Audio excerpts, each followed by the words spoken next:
Hey, what's going on folks? It's Creative Duelist here, and I've been making decks creative since 2016. Welcome folks. Today I'm here with my pure Orcust deck profile. This is something I've been working on. I've done so much research on Orcust because I've been trying to find just a pure build because when Orcust first came out, people were kind of just running it as it was, and people were kind of teching in PK and all that jazz. And then obviously things went downhill when they just started using Orcust as an engine rather than its archetype. And I do like pure decks, kind of. But yes, this is my version. Would like to hear some feedback on it, and all that good stuff. What I orientated it around was just pretty much to stun my opponent. Hand traps, back row. I've got my Orcust plays, so I can then link climb into my stronger link monsters and then shaft my opponent.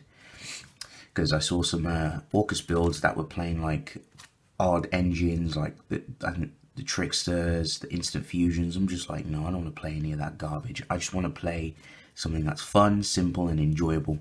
So I'm going to give you my deck profile, and I want to hear your thoughts. And I'm going to go ahead and go with my card choices. So let's begin. So starting off with the monster lineup, of course, I got the triple Orcust Harp Horror.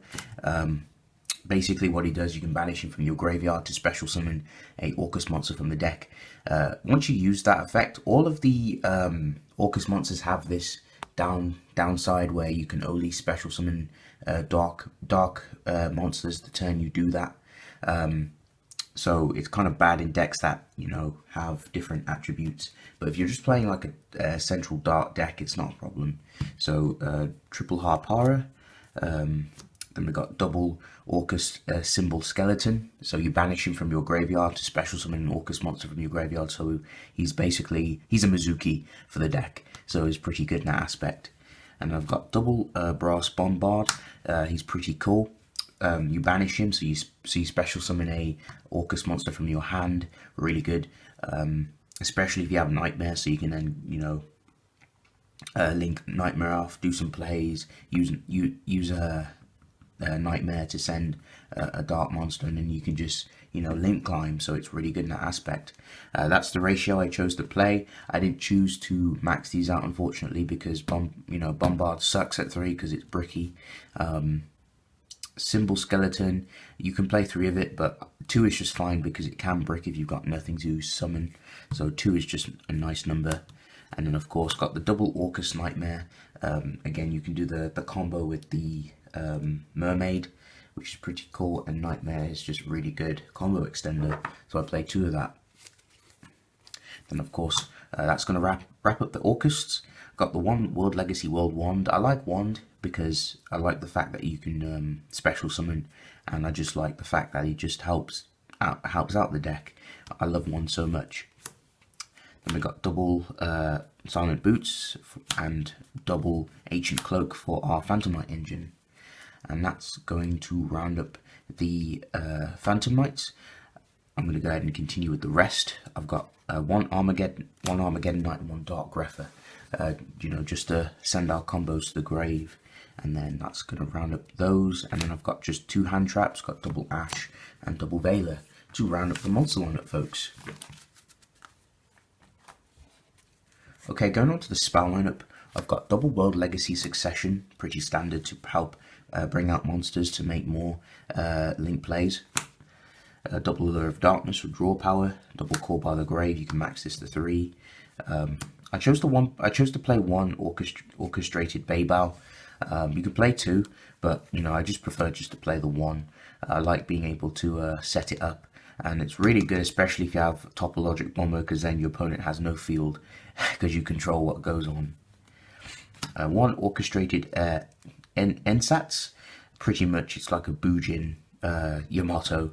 So if your opponent normal or special summons, you get to pretty much take a Orcust or World Legacy monster from your from your hand or deck and send it to the graveyard or banish it. So it's really good in those aspects.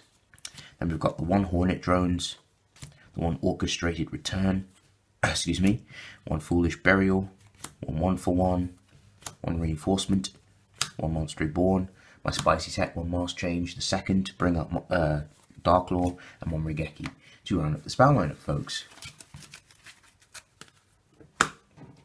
Going on to the traps, I play the double Orcust Crescendo. You can play 3 of this.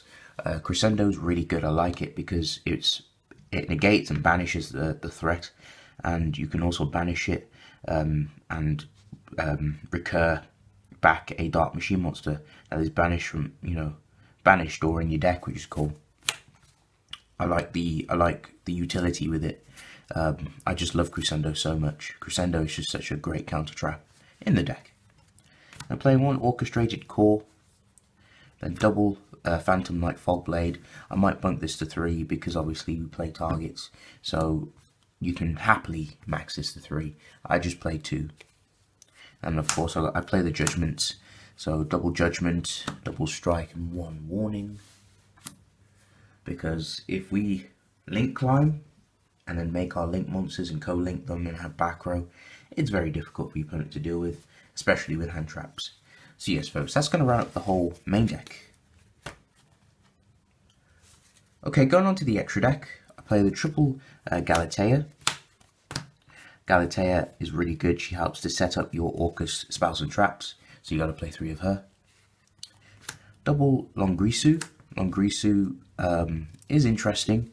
When he's co-linked, you can I forgot to mention, if Galatea is co-linked, she can't be destroyed by battle, and if Longrisu is co-linked, he can't be destroyed by card effects. And also, if I believe, let me read the other effect. Blah, blah, blah. Yeah, you can target 2 of your banished machine monsters. You can shuffle them into the deck, and you can send 1 linked monster your opponent controls to the grave. But he can't attack.